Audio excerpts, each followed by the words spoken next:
So let's see. I'm gonna throw more. No, that's not the button I wanted to press. Whoops.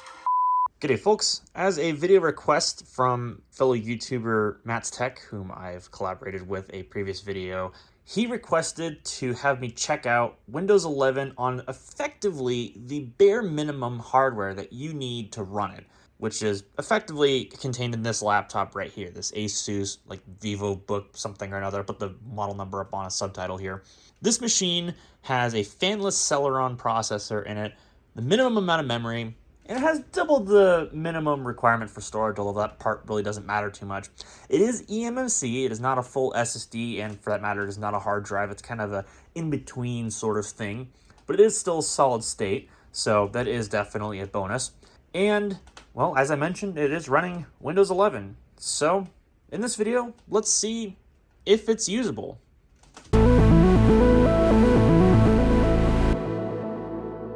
Future Jordan here. Before I start this video properly, if you hear anything like crackling noises in the background or any wind noise that might drive you crazy, I apologize.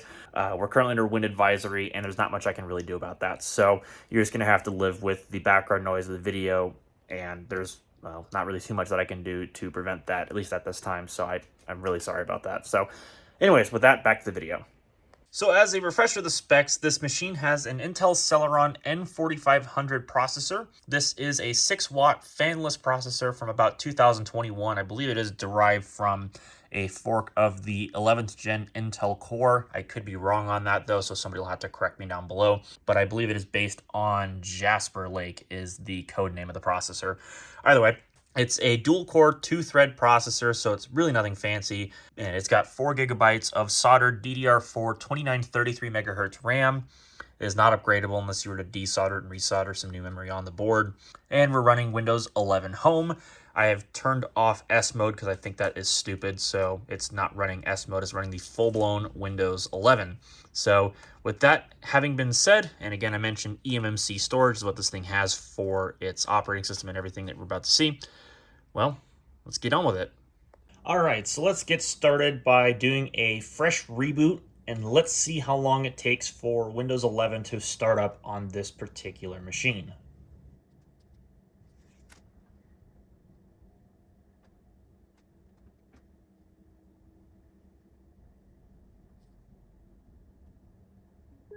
That wasn't terrible.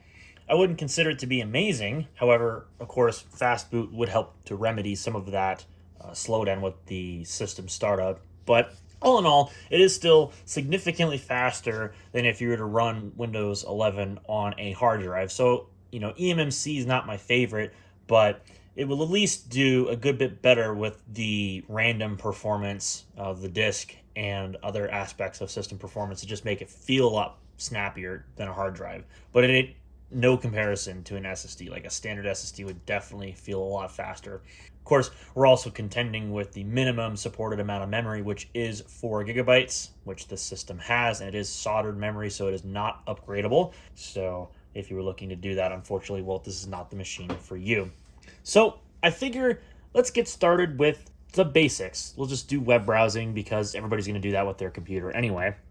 And I am going to mention now, obviously, not everybody's going to have their browser installed on this thing that, I'm going to be testing here, so your mileage may vary. I'm just going to use Microsoft Edge because that's built into Windows 11, and it'll give us an accurate idea of something that you could use out of the box to, make use of this computer.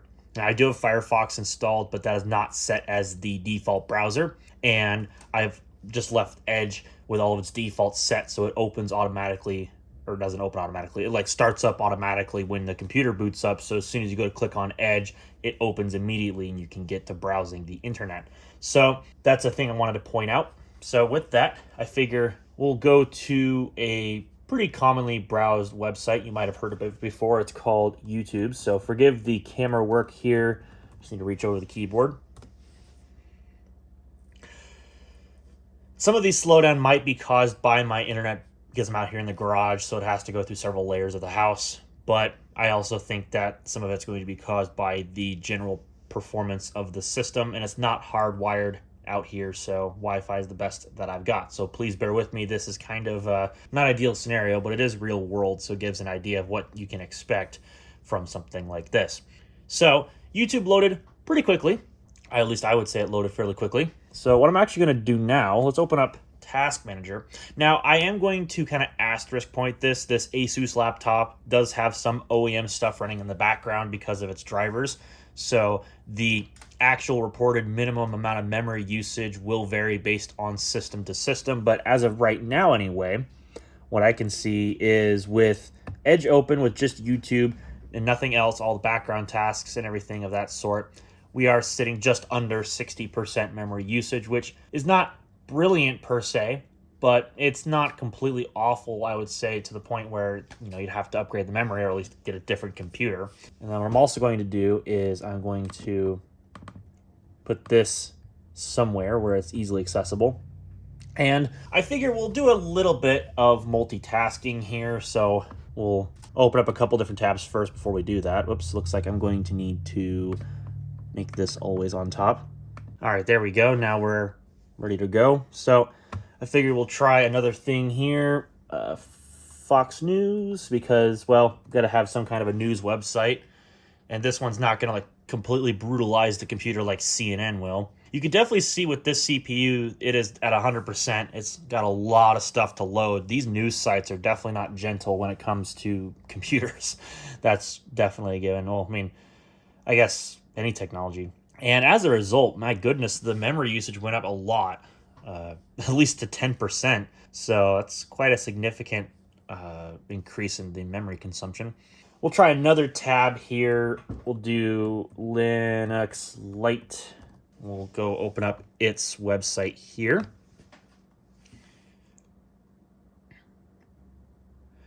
And I would say that was a fairly reasonably timed website load. I noticed that the memory crawled up a little bit and then it dropped back down. So something to keep in mind there. But we'll keep that open in the background.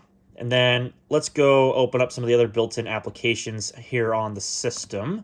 So let's try opening up the calculator, something that people frequently use. That loaded fairly quickly. And then we'll open up Mail, even though I don't have anything set up. Maybe Media Player, we'll let that open up. I don't even really use this even on my own system, so yeah, that's gonna be my first time checking this out. So let's pick another application to stack on top here. Let's just pick the terminal, why not? Load up one of those. Not that I think anybody would really use it too much, but whatever, right? Terminal actually took a couple of seconds to load there, although it's using PowerShell by default, not the standard Windows command interpreter. So I figure that's probably a little bit of the added slowdown there because PowerShell is a little bit more time consuming to open, especially on slower or older machines. And let's see, let's pick the weather app, although apparently that needs an update. Well, that's just useful. There we go. Yeah, we'll leave Washington, D.C. That's totally fine. In fact, I'm actually going to minimize this so it doesn't reveal my location. All right, now with those apps running in the background, we have approached 80% memory usage, roughly speaking. And I think this system has been doing a little bit of memory compression in the background. Yeah, it's done a little bit. And there has been some disk activity. I'm not sure how much of that has been writing to a virtual memory file, but I would assume that it's doing at least a little bit of that. But it is managing itself, I would say, reasonably well.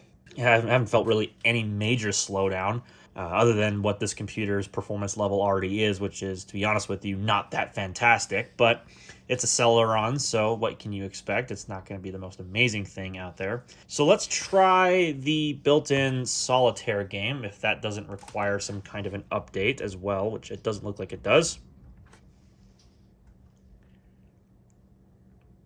Oh yeah, look at that memory consumption. Woo! Yeah, there's the multitasking going for us. So it is starting to struggle a little bit with memory. Now, we'll come back to gaming in a little bit. I'm going to actually install Steam. I just wanted to use what's built into Windows. So, okay, whatever. That's cool, I guess. Let's go ahead and we'll pop open a game of Solitaire here, which is hidden in the background. And let's play a game of solitaire for just a couple seconds here. Seems fine to me. I'm not the fastest solitaire player out there, so everyone else playing this at an angle, so it doesn't help either. But what can you do, right? So, oh, there we go. There's like 10 there. Damn, wasn't that what I was looking for? Well, I'm not gonna sit here and bore you all with a game of solitaire, but you get the idea. It works. It can definitely play solitaire. There's nothing wrong with that. So let's try Steam. That was something I want to try. So let's go ahead and go to store.steampower.com. That seemed to load reasonably quickly. And we'll go ahead and install the Steam client. Now, of course, this is not an all-inclusive test. I just want to see how, if somebody were to have a computer like this, how they fare running Steam, just as a proof of concept. I don't recommend you actually do this. If you tend to be a person that plays games on PC, don't buy a computer like this with a fanless Celeron, because you're going to hate yourself. But in any case, that took a little bit to close, but never mind that. So I'm going to close out of Edge to give this the benefit of the doubt, which, wow, that memory consumption dropped a lot. But it is trucking along with the download. Again, Wi-Fi notwithstanding, because I'm out here in the garage, so it's not exactly helping matters any, but it's still downloaded, I would say, in a reasonable manner.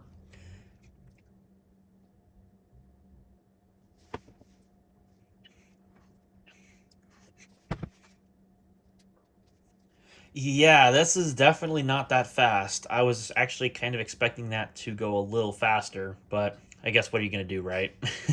So I'm going to go ahead and log into Steam, and we'll download a game and try it out. I'm just going to try my usual initial test subject, which is Golf with Your Friends. It's a game that will pretty much run on every modern computer that runs at least Windows 7. So it's actually a pretty with the exception of NVIDIA's graphics cards that use driver version 342.01 and before, at least from my testing.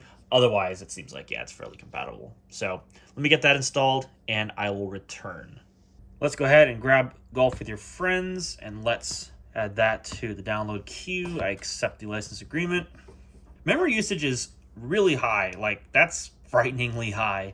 Ever since Steam updated the library and the downloads UI, it's just gotten more bloated, in my opinion. It doesn't really fare well with these lower end computers, and so it makes trying to use them a bit of a nightmare.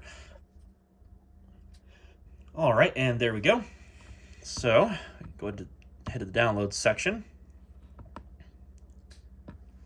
and we'll see how taxing this is on that little processor there. Again, bear with the Wi-Fi. It's supposed to be 300 megabit, but it doesn't reach out this far on 5 gigahertz. So about the most we're going to probably get is like 120, 150 megabit, if I'm even lucky to touch that with this thing, because we're saturating the processor right now. It doesn't seem to want to enjoy life while it's doing it, as that clock speed is way below where its maximum boost should be.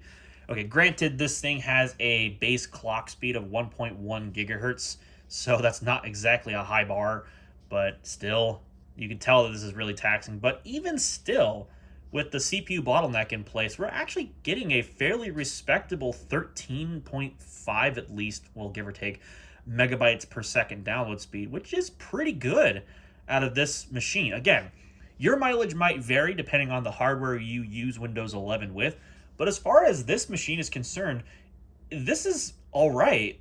I mean, it's not amazing. Yeah, obviously a higher speed SSD would do a lot better, but this is not intolerable. Like, you could live with this if you had to use it like that. Oh yeah, that CPU bottleneck is definitely kicking in. You can tell that the download speed has dripped a little bit. Seemingly the SSD, or in this case the eMMC, can handle this extra speed, but the processor definitely cannot. I guess it's just a byproduct of it being a 6-watt Celeron, so what are you going to do, right? It's not got a cooling fan to sustain the extra load. And in fact, actually, I wonder if once this is done downloading and once we're done playing the game, I wonder if the bottom of the computer is just going to be really warm. So we'll just go ahead and let this finish downloading, and then we'll give it a launch, and we'll see how it runs. I do not expect this to run very well at all, just based on the Intel UHD graphics 600 that this machine has in it. All right, that wasn't too bad. So let verify. We're gonna get the Steamworks common redistributables downloaded, it looks like. And then for those naysayers who are going to say, oh, you're gonna be losing power by running this on battery. Well, okay, to be fair, naysayers, this is a 6-watt processor. So it's gonna run at full power even when it's on battery power. That's just not going to change because of the cooler that this thing has on it. So to satisfy you, because I know for a fact that you won't believe a thing that I say about that, I'll go grab the charger before we get started with the gaming test, but spoiler alert, nothing is going to change. All right, charger acquired. Yes, this is an absolutely tiny brick. Also, if you've been hearing wind noise throughout this video, this is kind of a late announcement. I apologize, we're under wind advisory again, so I can't do anything about it. Charger, and there we go. Now we're plugged in.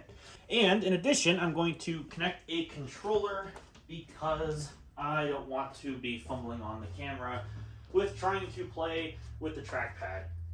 Fortunately, this is the one thing that I will give to this machine as a bit of a saving grace, is it actually does have standard USB ports still, in addition to a USB-C.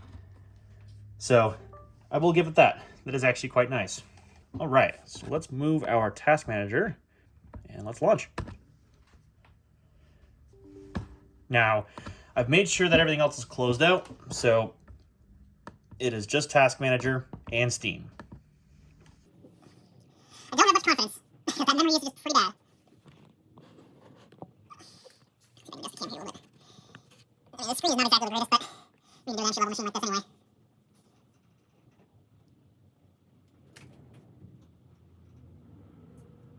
And off we go.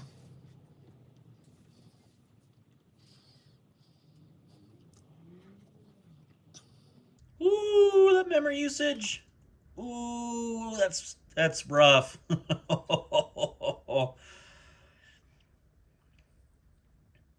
I actually wonder if on Windows 10 this would be a little better. Not much better, but maybe a little better. Oh, dear God, I forgot about that with the... I forgot about that shadow glitch when it came to the Intel video on this game. I'm not running the latest drivers, obviously. I just left whatever Asus picked as the OEM drivers, and I forgot they're absolutely awful. So, yeah. But what we'll do, just for the benefit of the doubt, we'll do low at the native screen resolution, and we'll leave VSync on. CPU is obviously going to be maxed out, but that's to be expected. Now, one thing I will do, I'm actually going to go into the Steam overlay here, and I'm going to turn on the FPS counter. And actually, I will say, that's impressive for a fanless Celeron at, well, 6 watts, again, to be redundant.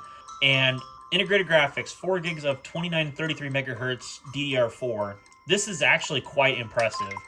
This is better than, or maybe equivalent to my PC stick. I actually wonder if we can get this thing to 60 FPS by cranking it to 720p. I wonder. We might be at a hard CPU bottleneck. Oh, there's 60! No way! Oh my gosh, that's crazy. I didn't think this thing could do it. That's amazing. And granted, that didn't last very long, but the fact it touched 60 FPS, I'm going to give it some credit. That's pretty dang good. So let's just run the... What do I want to run? That's not too terribly annoying. I'll do Candyland. It's pretty easy to run. The system is definitely compressing the memory down and or shoving it in a virtual memory file.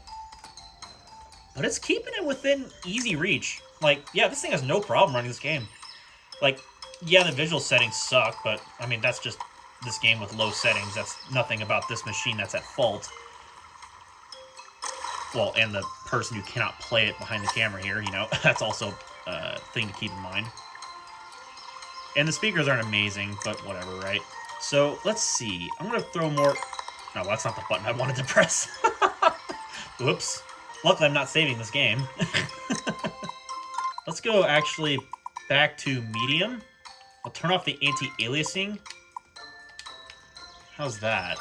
It's a little bit more... Oh, okay. Yeah.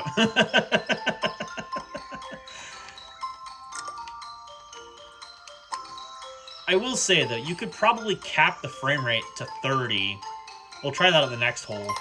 And that might actually help with the performance quite a bit. So let's try half VSync here.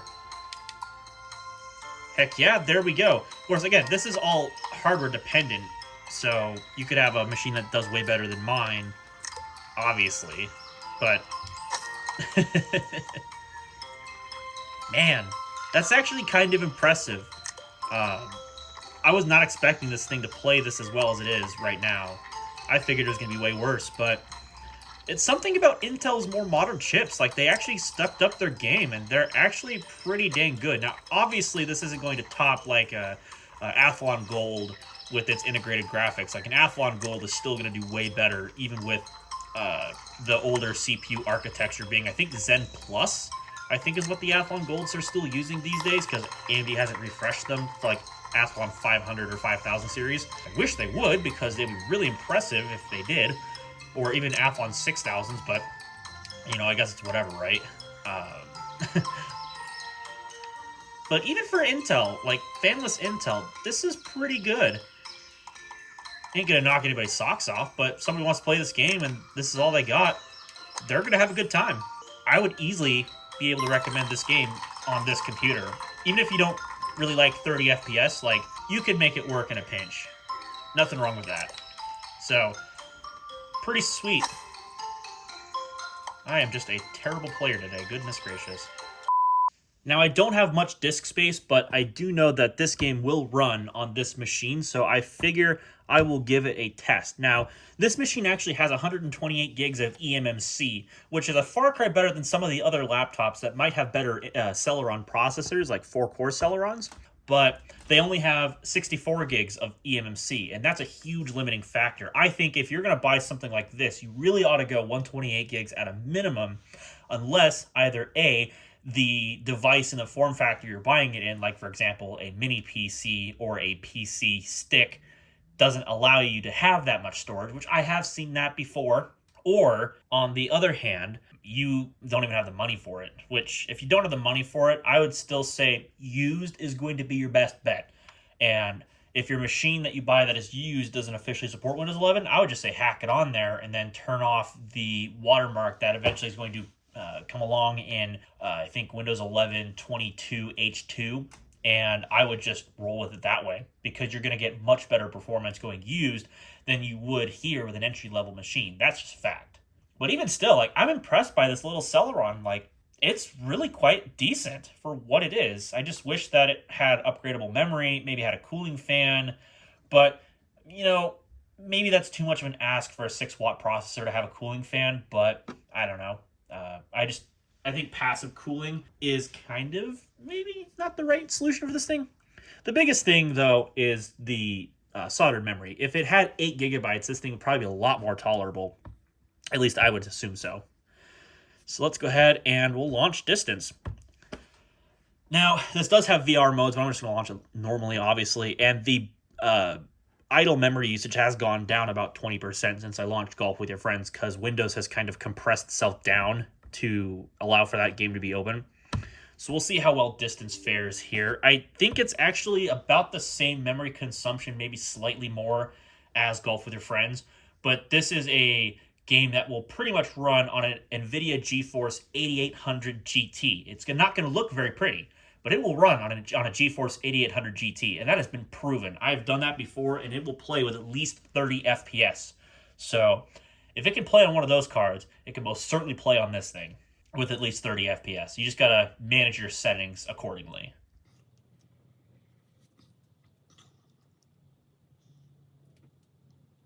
I'll probably have to download a lot of workshop content, that's kind of a given. Oh, wow, look at that memories you go. Oh, goodness. It ramped up quick there. So yeah, I've got a lot of workshop content to download, so we might be here in a moment. We're going to put that eMMC to the test.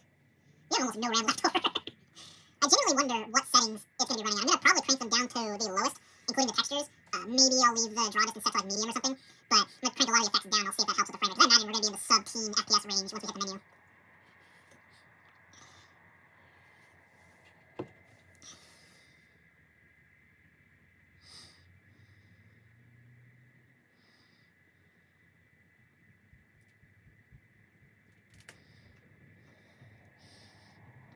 Oh, yep, I figured.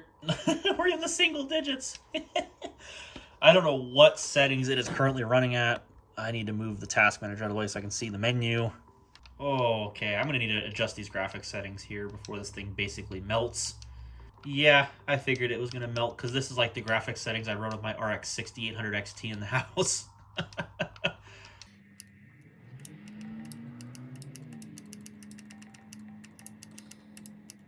going to turn shadows off if it's a performance inhibitor, but we'll find out once we get there. Okay, that should be a massive performance improvement right there. Oh, I forgot the resolution was set to 640 by 480. Let's fix that. Yeah, there we go. We're in cinematic territory. We're almost there. I'm going to turn some of these other lighting effects off. I think detailed lighting I'll turn off. Like, this is like a worst case scenario sort of thing. Yeah, there we go. 30 FPS. Let's go. See, I knew it. I knew it. Been benchmarked this game for way too long, probably. But let's just go to the first campaign mission here, and we'll try it out.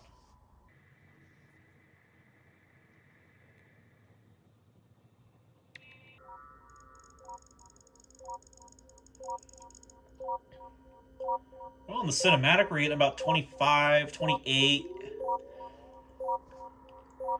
So not too much of a drop from the menu. The menu is actually a pretty demanding test. Once you get into the game, it could be slightly better, maybe about the same. So it's actually a pretty decent benchmark for these lower end or slower or older devices. And just like that, there we go. We are in the game. Honestly, that could have been a lot worse. That really could have been a lot worse. Like, if this was a hard drive, we'd be probably struggling right now with the memory usage and the overall system performance. But since this has at least eMMC, it's a huge benefit.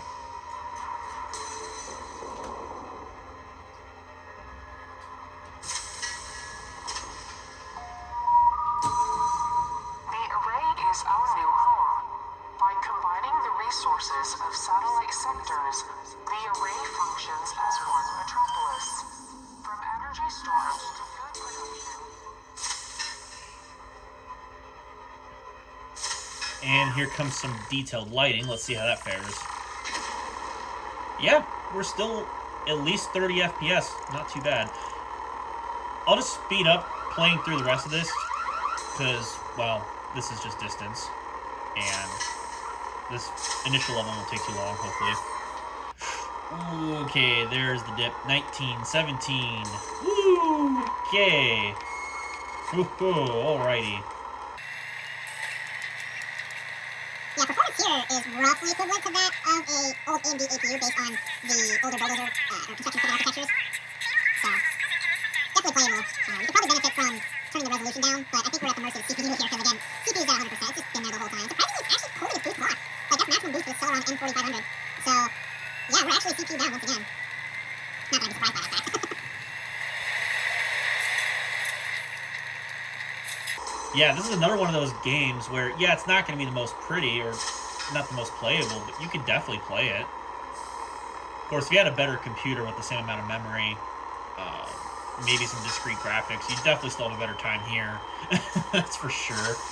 But, man, I gotta hand it to this. Like, it's doing better than I thought. I thought that this was like an unplayable slideshow on a machine like this because it just doesn't have the horsepower, but Intel's made some progress in their integrated graphics, and I gotta hand it to them. Like, this is actually not too bad for this entry-level product.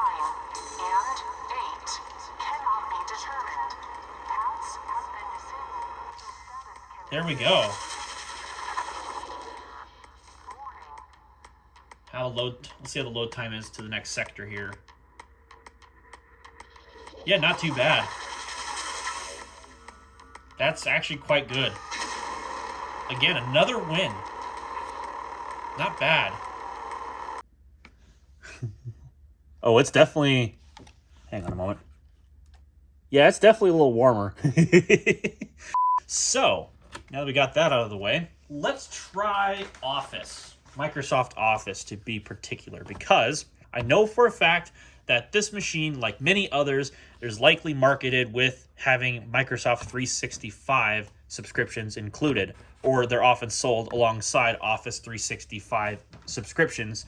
So let's see how well that runs. So back to Edge we go, and I'll go grab a installer for Microsoft Office. And but besides what people are going to say, like, oh, you're going to use an activation on a piece of junk like this. Well, here's the thing. Like, you can actually revoke those at any time. Microsoft gives you that flexibility, which is pretty nice. So I'm actually not hurting myself by doing this. So let's go to office.com.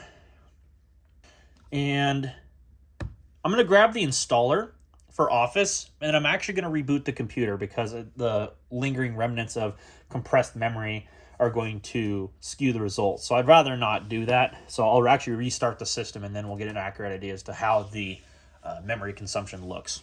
I'm going to want to know my language and the version. Of course, I'm going to run the 64-bit version since that's the one I want. I'm going to force it to 64-bit. Okay, so back open with Task Manager. And there's our idle memory usage, around 50-something%. So definitely not amazing, but serviceable, I guess. So let's go ahead and run Office Setup. And for the most part, this is going to be tied up with my internet, so it's another one of those cases where we're just going to have to bear with it. But we're mostly going to be CPU bound, I believe, at this stage, even despite the lackluster internet connection.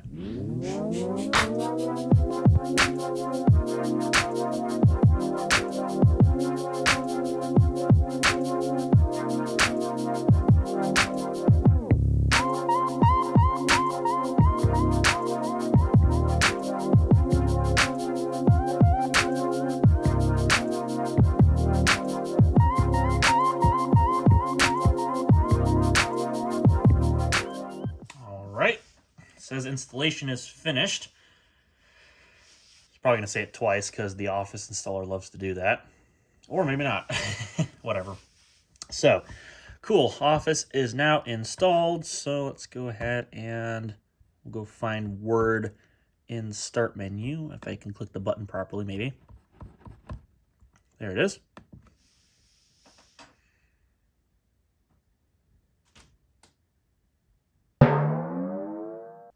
All right, and here we go. So let's open up a blank document.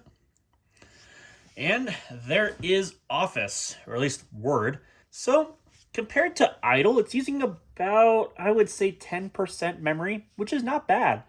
That's pretty decent. So we got Word open. Let's go ahead and open up a copy of Excel, since Excel is oftentimes used in accounting and other things like that. And there we go. Not too much extra memory on top. Pretty manageable. And then let's just say, let's grab PowerPoint. We'll try a PowerPoint. Let's try the Psychedelic Vibrant. Why not do something a little different?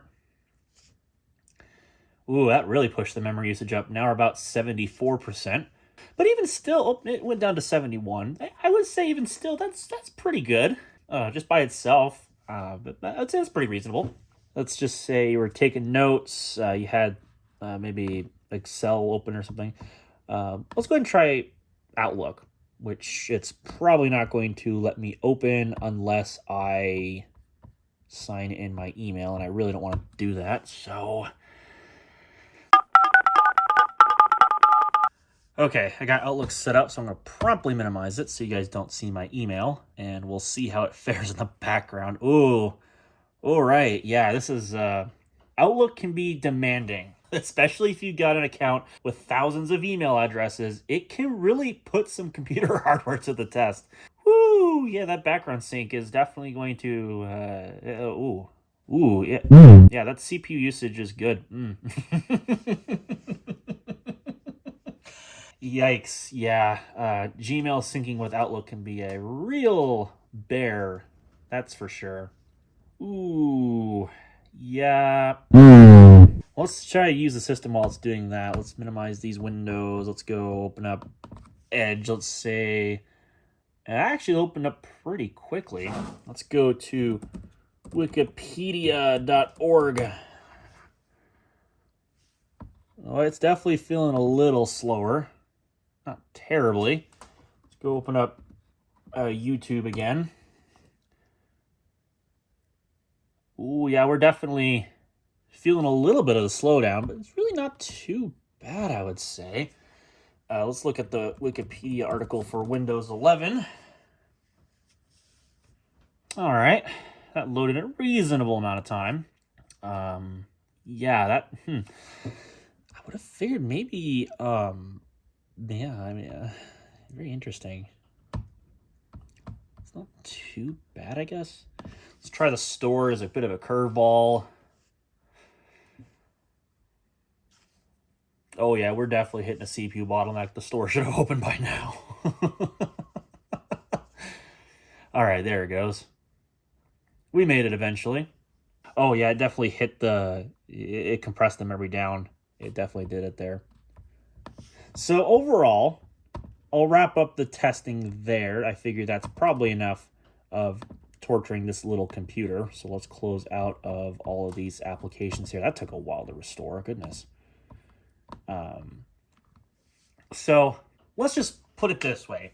Is Windows 11 reasonably usable with its minimum requirements? I would definitely say, yeah. It feels responsive, even with the lack of physical memory on the system. So if you were to buy something as low end or entry level as this Asus VivoBook here that I've got in front of you with the Celeron N4500, or perhaps even a slightly slower one, which of course your results might vary, it does seem like it's very usable. It can multitask a little bit. I wouldn't go too ham with it, especially with memory intensive apps, particularly ones like Discord, Steam, your web browser, and possibly Outlook. If you've got an inbox with thousands of emails in it, it definitely did not play kindly there. But otherwise, it seemed like it was reasonably usable.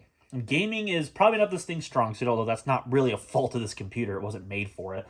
I don't have anything that's dedicated and set up to be a minimum requirements Windows 11 PC that just so happens to have a graphics card in it at this moment.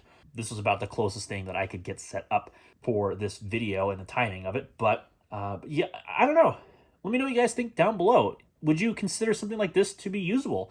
At least in my opinion, I would say yes. If you're on a tight budget and you're looking for a reasonably cost-effective laptop, I would definitely say that, you know, I would have no shame in putting Windows 11 on it. It seems to run all right. Although I would probably say manage your expectations. That's the biggest thing to take away from this, especially if you get something with limited onboard storage like 64 gigs of eMMC. That can be a real bugger to deal with, particularly with Windows feature updates that are growing in size as they seem to be released. And with 22H2 on the horizon, I have no idea how Microsoft is going to handle it. And we'll see how it fares with a machine like this. I think I'm going to actually hang on to it, and we'll see how it does with the newer update, I guess. Maybe I'll use it for some other projects like Linux, because this thing will be a perfect candidate for Linux. But other than that, I think that's about it for now as far as the officially supported Windows 11 experiment sort of thing here is concerned. So yeah, once again, let me know what your thoughts are down below. And if you like what you saw, well, then you know what to press. If you didn't like it so much, well, then you also know what to press. Get subscribed down below, because I do upload rather infrequently, so clicking the bell might help. I'll let you know when I upload. And with that having been said, I'm going to get out of here, so thank you all very much for watching, and I'll catch y'all in the not-too-distant future, hopefully.